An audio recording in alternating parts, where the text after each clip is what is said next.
출애굽기 28장. 너는 이스라엘 백성들 가운데서 내 형 아론과 아론의 아들들인 나답, 아비후, 엘르아살, 이다말을 불러 나를 섬기는 제사장으로 삼아라. 너는 내 형 아론이 입을 거룩한 옷을 짓되 품위 있고 아름다운 예복을 지어야 한다. 또 너는 내가 지혜를 주어 옷 만드는 일에 남다른 솜씨를 지닌 자들에게 아론이 입을 제사장 예복을 짓게 하여라. 그래서 아론이 그 옷을 입고 내 앞에서 거룩한 제사장의 일을 하여 나를 섬기도록 하여라. 그들이 지어야 하는 제사장의 예복은 가슴바지, 에봇, 에봇에 받쳐 입는 겉옷, 술을 놓아 짠 속옷, 머리에 쓰는 관, 그리고 허리띠이다. 또 그들이 옷을 만드는 데 쓸 재료는 금실, 청색실, 자주색실, 홍색실, 그리고 가늘게 꼰 모시실이다. 에봇은 금실, 청색실, 자주색실, 홍색실, 가늘게 꼰 모시실로 정교하게 짠 옷감으로 지어야 한다. 에봇의 양 끝에는 에봇을 조일 수 있는 어깨끈 2개가 달려 있어야 한다. 에봇 위로 잡아맬 띠는 에봇을 지을 때와 같이 금실, 청색실, 자주색실, 홍색실, 가늘게 꼰 모시실로 정교하게 짜서 에봇에 붙여야 한다. 그런 다음에 줄마노 2개를 가져다가 그 보석에 이스라엘 아들들의 이름을 새겨라. 나이 순서대로 보석 하나에 6지파의 이름을 새기고 다른 보석에 다른 6지파의 이름을 새겨라.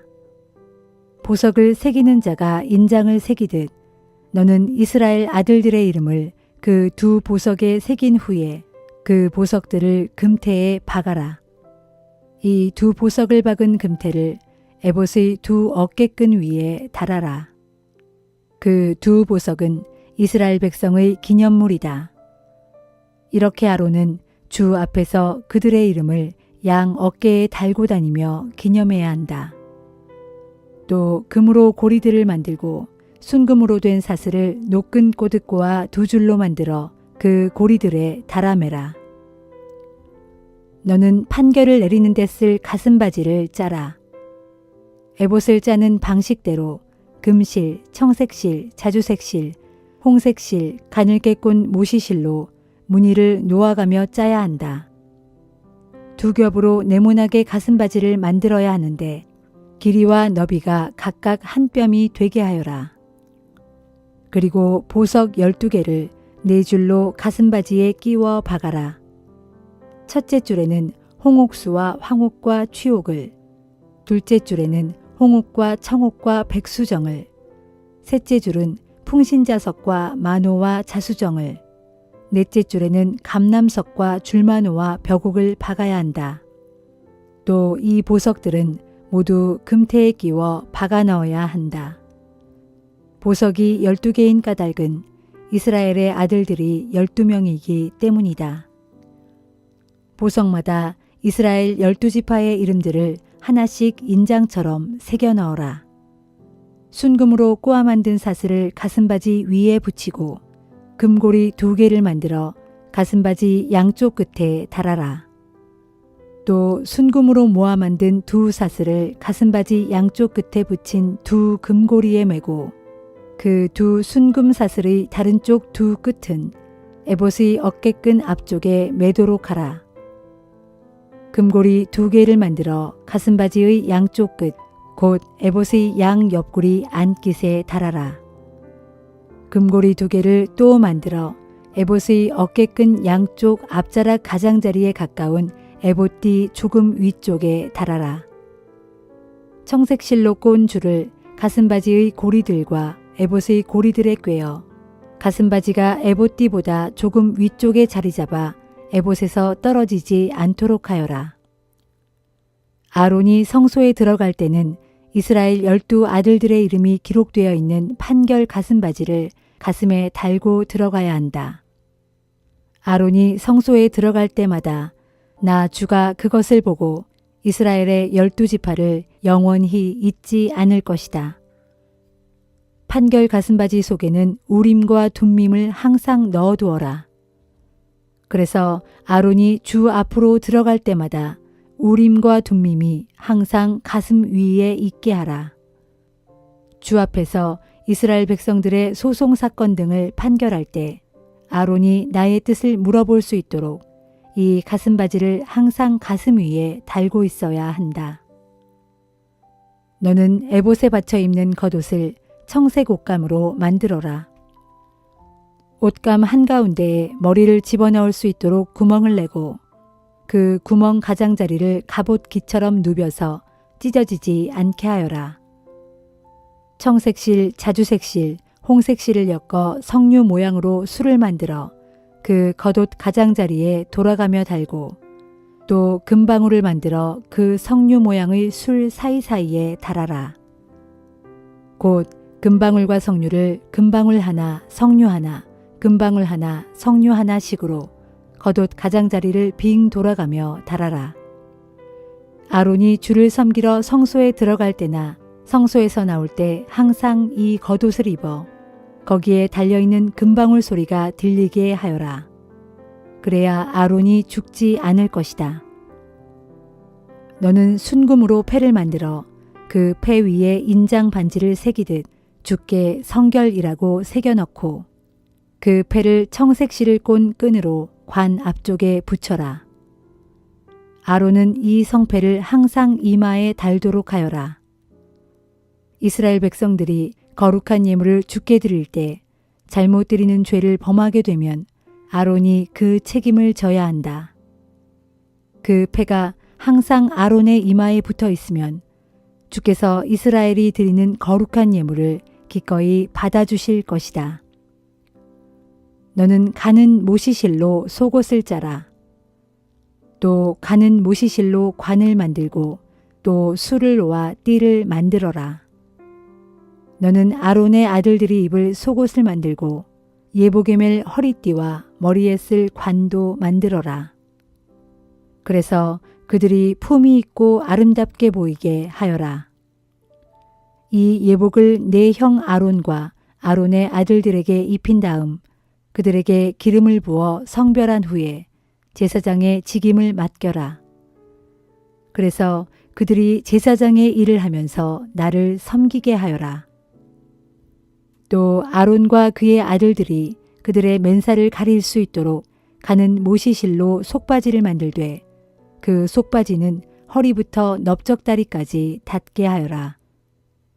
아론과 그의 아들들이 만남의 장막으로 들어갈 때나 성소에서 일을 보려고 제단 가까이 다가갈 때는 이 속바지를 반드시 입게 하여라. 그래야 그들이 맨살을 드러내는 죄를 짓지 않게 되어 목숨을 잃는 일이 없을 것이다. 이는 아론과 그의 후손들이 대대로 지켜야 할 규정이다.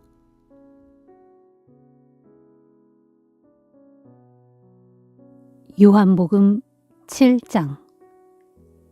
이 일이 있은 후 예수께서는 갈릴리 지방을 두루 돌아다니셨다.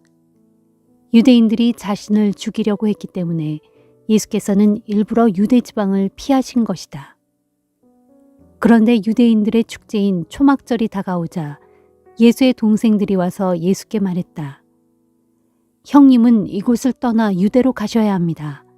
그래야 형님의 제자들이 형님이 행하시는 기적들을 보게 될 것이 아닙니까? 이런데 숨어서 일하시면 누가 형님을 알아보겠습니까? 어차피 이런 일을 할 바에는 형님이 위대하시다는 사실을 세상에 증명해 보이란 말입니다. 예수의 동생들이 이런 말을 한 것은 그들조차도 예수를 믿지 않았기 때문이었다. 그러자 예수께서 동생들에게 말씀하셨다. 안 된다. 지금은 내 때가 아니다. 너희들이야 때를 가릴 필요가 없겠지. 세상 사람들이 너희를 미워하지 않는다. 그러나 세상 사람들은 나를 미워한다. 그것은 그들이 악을 행하고 있다고 내가 증언하기 때문이다. 너희는 명절을 지키러 예루살렘에 올라가거라. 하지만 나는 이번 명절에는 올라가지 않겠다. 아직 내 때가 되지 않았기 때문이다. 이 말씀을 하시고 예수께서는 갈릴리 지방에 그대로 머무르셨다. 예수의 동생들이 모두 명절을 지키러 올라가자 예수께서도 사람들의 눈에 띄지 않게 몰래 예루살렘에 올라가셨다. 명절 기간 동안 유대인 지도자들은 예수를 잡아가려고 누구 예수를 본 사람이 없느냐 하고 묻고 다녔다. 예루살렘에 모여든 사람들은 예수에 대해 이러쿵저러쿵 수군거렸다. 어떤 이들은 예수를 훌륭한 분이라고 했고 어떤 이들은 민중을 기만하는 사람이라고 했다. 하지만 유대인 지도자들이 두려웠기 때문에 아무도 예수에 대하여 드러내놓고 말하지는 않았다. 명절 기간이 절반쯤 지났을 무렵 예수께서는 성전뜰에 들어가서 무리를 가르치기 시작하셨다. 유대인들은 예수의 말씀을 듣고 크게 놀라워하며 말했다. 이 사람은 배운 적이 없는데도 어떻게 저런 것들을 터득했을까? 예수께서 말씀하셨다. 나의 가르침은 내 것이 아니라 나를 보내신 분에게서 온 것이요. 당신들 가운데 누구든지 참으로 하나님의 뜻을 행하려는 사람이 있다면 그 사람은 내 가르침이 하나님으로부터 온 것인지 아니면 내가 내 마음대로 말하는 것인지를 알 수 있을 것이요. 누구든지 자기의 생각대로 말하는 사람은 그 자신의 영광을 추구하는 사람이요. 그러나 자기를 보내신 분의 영광을 위해 일하는 사람은 참된 사람이며 그 사람에게는 거짓된 것이 없소. 모세가 당신들에게 율법을 주지 않았소? 하지만 당신들 가운데 누구도 율법을 지키는 자가 없소. 당신들은 어찌하여 나를 죽이려고 하시오? 그러자 사람들이 말했다. 당신은 분명 귀신 들렸소. 대체 누가 당신을 죽이려 한단 말이오?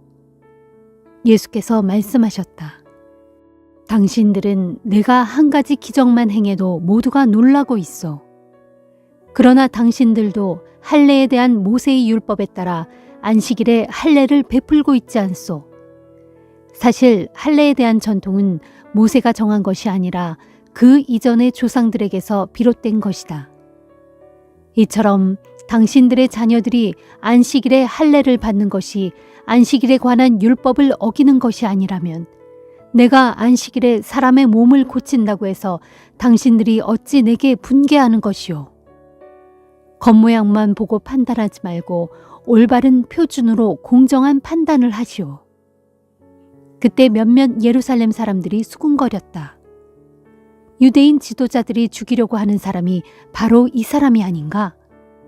그런데 이 사람이 여기에서 터놓고 공공연히 가르치고 있는데도 그들이 아무 말도 못하고 있는 것을 보니 그들도 이 사람이 그리스도라고 내심 결론을 내린 것이 아닌가. 하지만 우리는 이 사람이 어디서 왔는지 다 알고 있다. 그러나 정말 그리스도가 오실 때는 그가 어디서 오는지 아무도 모를 것이 분명하다. 그러자 성전에서 아직 가르치고 계시던 예수께서 큰 소리로 말씀하셨다. 그렇소.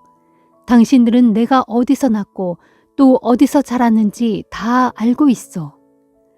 그러나 나는 내 마음대로 세상에 온 것이 아니요. 나를 세상에 보내신 분은 참 되시오. 당신들은 그분에 대해서 알지 못하고 있어. 그러나 나는 그분을 잘 알고 있어. 내가 그분에게서 왔고 또 그분께서 나를 보내셨기 때문이요. 이 말을 듣고 사람들은 예수를 붙잡아 가려고 했지만 아무도 예수께 손을 대는 자가 없었다. 아직 그의 때가 이르지 않았기 때문이었다. 하지만 거기에 모인 사람들 가운데는 예수를 믿는 사람들도 많았다. 그들은 이렇게 말했다. 그리스도가 달리 오신다고 해도 이분이 보여주신 것보다 더 많은 표적들을 보여줄 수는 없을 것이다. 바리새파 사람들은 예수에 대해 사람들이 이렇게 수군거리는 것을 들었다. 그래서 대제사장들과 바리새파 사람들은 성전 경비병들을 보내어 예수를 체포하라고 했다. 예수께서 그들에게 말씀하셨다. 내가 당신들과 여기에 있을 시간도 잠시뿐이요. 나는 나를 보내신 분에게로 돌아갈 것이요. 그러면 당신들은 나를 찾아도 찾지 못할 것이고 내가 있는 곳에 당신들이 오지도 못할 것이요. 유대인들은 서로 수군거렸다. 이 사람이 도대체 어디로 가려고 하기에 우리가 찾을 수 없을 것이라고 하는가? 유대인들이 흩어져 사는 헬라로 가서 헬라 사람들을 가르칠 셈인가? 또 자기를 찾아도 찾지 못할 것이다 라느니 자기가 있는 곳에 우리는 가지 못할 것이다 라는 말은 대체 무슨 뜻인가?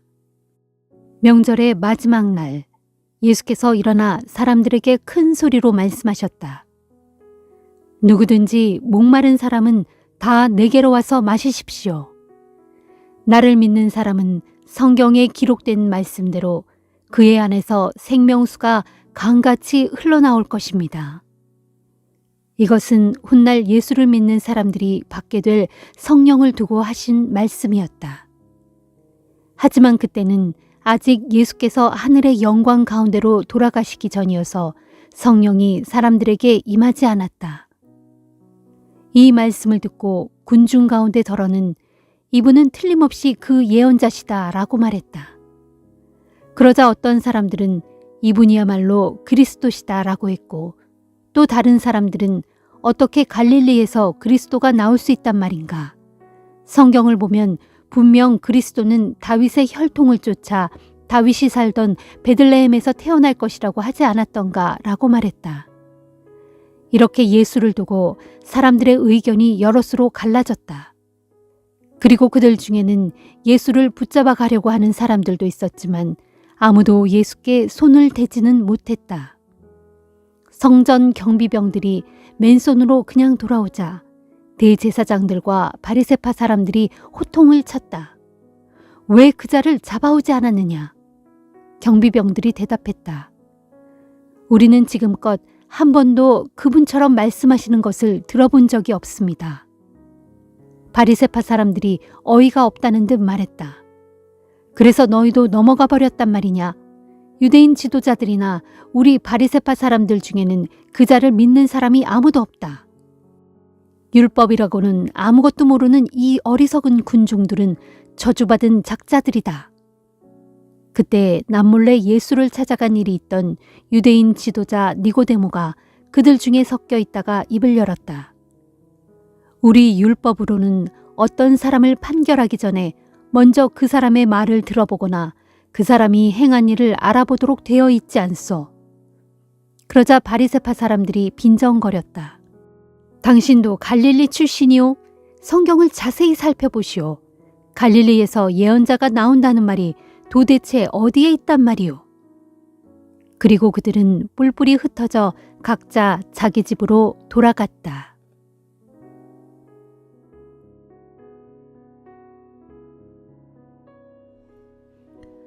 잠언 4장. 내 아들아, 아버지가 이르는 훈계를 귀담아 잘 듣고 마음에 깨달음을 얻도록 주의 깊게 새겨들어라. 내가 선하게 사는 길을 일러줄 테니 너희는 나의 가르침을 저버리지 말아라. 나도 어려서는 내 아버지에게 소중한 아들이었고 내 어머니에게 하나뿐인 귀여운 아들이었다. 그때 나의 아버지는 내게 이렇게 말씀하셨다. 얘야, 내가 이르는 말을 마음에 꼭 새겨두고 잊지 않도록 하여라. 내 명령을 잘 지켜라. 그러면 내가 잘 살게 될 것이다. 무엇보다 지혜를 얻고 깨달음을 얻도록 온 힘을 기울여라. 내가 하는 말을 잊지 말고 내가 이르는 말에서 벗어나지 말아라. 지혜를 외면하지 말아라. 그러면 지혜가 너를 보호해 줄 것이다. 지혜를 사랑하여라. 그러면 지혜가 너를 애지중지 보살펴 줄 것이다. 무엇보다 지혜가 가장 소중하니 반드시 지혜를 얻어라. 네가 가진 모든 것들을 다 바쳐서라도 깨달음을 얻도록 하여라. 지혜를 소중히 여겨라. 그러면 지혜도 너를 높여줄 것이다. 지혜를 붙잡아 가슴에 고이 품어라. 그러면 지혜가 너를 존귀하게 만들어줄 것이다. 진실로 지혜가 너의 머리 위에 아름다운 화관을 씌워주고 영광스러운 면류관을 너에게 선물해 줄 것이다. 내 아들아, 내 말을 귀담아 잘 듣고 너의 마음속에 받아들여라. 그러면 이 땅에서 너가 장수할 것이다.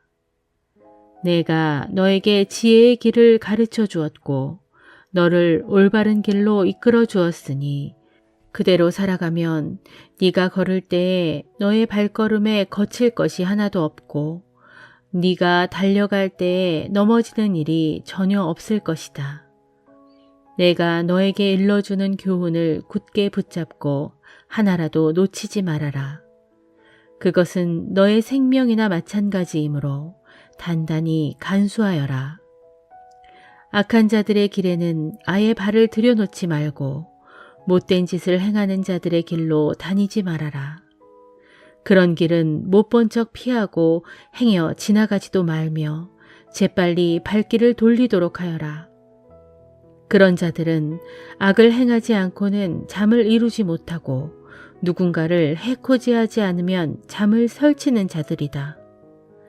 그들은 악한 짓으로 빵을 만들어 먹고 폭력으로 술을 빚어 마신다. 의로운 자의 길은 동틀 무렵의 햇살 같아서 대낮이 될 때까지 점점 더 밝게 빛나지만 악한 자의 길은 캄캄한 밤길 같아서 부딪혀 넘어져도 자기들이 무엇에 걸려 넘어졌는지조차 알지 못한다. 내 아들아, 내가 하는 말을 귀담아 잘 듣고 내게 이르는 말을 가슴에 새겨두어라. 내 말에서 잠시도 한눈을 팔지 말고 그 말을 마음속 깊이 담아두어라. 내가 이르는 말을 깨닫는 사람은 그 말이 생명이 되고 그의 온 몸을 건강하게 해줄 것이다. 내가 이르는 말을 깨닫는 사람은 그 말이 생명이 되고 그의 온 몸을 건강하게 해줄 것이다. 무엇보다도 너의 마음을 잘 지켜라. 너의 마음에서 생명의 샘이 흘러나오기 때문이다. 악하고 추한 말은 입에 담지도 말고 남을 속이는 거짓된 말은 아예 입 밖에도 내지 말아라. 너의 두 눈은 똑바로 앞만 바라보고 다른 이상한 데에 한눈을 팔지 말아라. 발 디딜 곳을 잘 살펴서 항상 올바로 걷고 너의 모든 길을 곧고 흐트러짐 없이 확실히 하여라. 중심을 잘 잡아 오른쪽으로든 왼쪽으로든 치우치지 말고 너의 발길을 모든 악에서 끊어버리도록 하여라.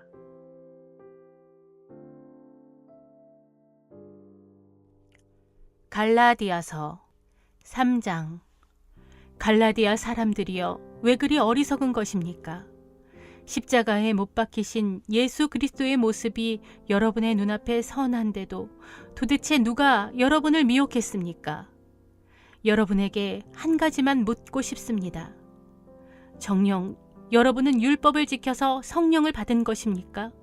아니면 복음을 듣고 믿었기 때문에 성령을 받은 것입니까? 여러분은 왜 그렇게 어리석습니까? 처음에는 성령으로 시작했다가 결국에는 인간적인 노력으로 의롭다 인정받으려 애쓰고 있으니 말입니다. 여러분은 복음을 위해 그렇게 고난을 당하고서도 이제 와서는 모든 것을 헛된 일로 만들어버릴 작정입니까? 정말로 그 모든 고난이 헛일이었단 말입니까? 하나님께서 여러분에게 성령을 주시고 또 여러분 가운데서 기적을 베푸시는 것은 여러분이 율법을 잘 지키기 때문입니까? 아니면 여러분이 복음을 듣고 믿기 때문입니까? 아브라함을 생각해 보십시오. 성경에 기록되기를 그가 하나님을 믿었으므로 하나님께서 그를 의롭다고 여겨주셨다라고 했습니다. 그러므로 믿는 자들이야말로 참으로 아브라함의 자손이라는 것을 부디 아시기 바랍니다. 또 성경은 하나님께서 이방인들을 오직 믿음의 근거에서 의롭다고 인정해 주실 것임을 미리 알고서 아주 오래전에 하나님께서 아브라함에게 모든 이방 민족이 너를 통해 복을 받을 것이다 라는 복음을 선포하였습니다. 그러므로 믿음을 가진 사람들은 모두가 믿음의 사람인 아브라함과 함께 복을 받습니다. 하지만 율법의 행위에 의지하여 의롭게 되려는 사람은 모두 저주 아래에 놓여 있습니다. 성경에 기록되기를 하나님의 율법책에 기록된 것들을 항상 지켜 행하지 않고 하나라도 어기는 사람은 다 저주를 받을 것이다 라고 했기 때문입니다. 그러므로 율법의 행위로는 그 누구도 하나님 앞에서 의롭게 될 수 없다는 것이 너무나 명백합니다. 왜냐하면 성경에 기록되기를 의인은 오직 믿음으로 말미암아 살 것이다 라고 했기 때문입니다. 율법은 믿음을 바탕으로 하지 않습니다. 오히려 누구든지 율법을 잘 지키기만 하면 그 사람은 율법으로 인해 살 것이다 라고 하였습니다. 그리스도께서는 우리가 받아야 할 저주를 대신 받으심으로써 우리를 율법의 저주에서 구해주셨습니다. 나무에 달린 자는 누구든지 저주를 받은 자다 라고 성경에 기록된 대로 그리스도께서 저주를 받으신 것입니다. 이처럼 그리스도께서 우리를 위해 대신 저주를 받으신 것은 하나님께서 아브라함에게 주신 복을 이방인들에게까지 미치게 하고 또한 우리도 믿음으로 말미암아 약속된 성령을 받게 하시기 위함입니다. 형제들이여, 우리의 일상생활에서 예를 들어봅시다. 사람들 사이의 계약도 일단 서명을 하면 아무도 그 계약을 무효로 하거나 또는 무엇을 덧붙여 변경할 수가 없습니다. 하나님께서도 아브라함과 그의 자손에게 약속을 하셨는데 약속을 하실 때 하나님께서는 많은 사람들을 뜻하는 자손들이라는 표현을 사용하지 않으시고 단 한 사람을 뜻하는 자손이라는 표현을 사용하셨습니다. 여기에서 그 한 사람 자손은 곧 그리스도를 가리킵니다. 내가 말하고자 하는 핵심은 이것입니다. 아주 오래전에 하나님께서 아브라함과 이미 맺은 언약을 그때로부터 430년 후에 생긴 율법이 무효화해서 그 약속을 취소시킬 수 없다는 것입니다. 만일 하나님께서 우리에게 주시는 하늘나라의 유업이 율법에서 비롯된 것이라면 그것은 더 이상 약속으로 말미암은 것이 아닙니다. 그러나 하나님께서는 약속을 통하여 오직 은혜로 아브라함에게 그런 하늘나라의 유업을 거저 주셨습니다. 그러면 율법은 무엇 때문에 주신 것입니까? 그것은 약속하신 그 자손이 올 때까지 죄가 무엇인지 깨닫도록 하기 위해 덧붙여 주신 것입니다. 율법은 천사들을 통해 한 중개자의 손으로 우리에게 주어졌습니다. 이처럼 율법은 두 당사자 중 어느 한편에만 속하지 않는 중개자를 통해 간접적으로 주어졌지만 약속은 오직 한 분이신 하나님에 의해 우리에게 직접적으로 주어졌습니다. 그렇다면 율법은 하나님과의 약속과는 상반되는 것일까요? 결코 그렇지 않습니다. 만일 율법이 사람을 살릴 수 있도록 주어졌다면 의롭게 되는 것도 분명 율법에서 비롯되었을 것이기 때문입니다. 하지만 성경은 온 세상이 죄 아래 갇혀 있다고 선언합니다. 그래서 하나님에 의해 약속된 그것, 곧 구원을 얻는 생명이 오직 예수 그리스도를 믿는 믿음을 통하여 믿는 자들에게 주어지게 된 것입니다. 이런 믿음이 오기 전까지 우리는 율법에 의해 감시를 받는 죄인들로서 장차 올 믿음이 나타날 때까지 죄의 감옥에 줄곧 갇혀 있어야 했습니다. 그래서 결과적으로 율법은 믿음의 주체이신 그리스도께서 오실 때까지 우리를 그분께로 인도하는 가정교사의 역할을 하였습니다.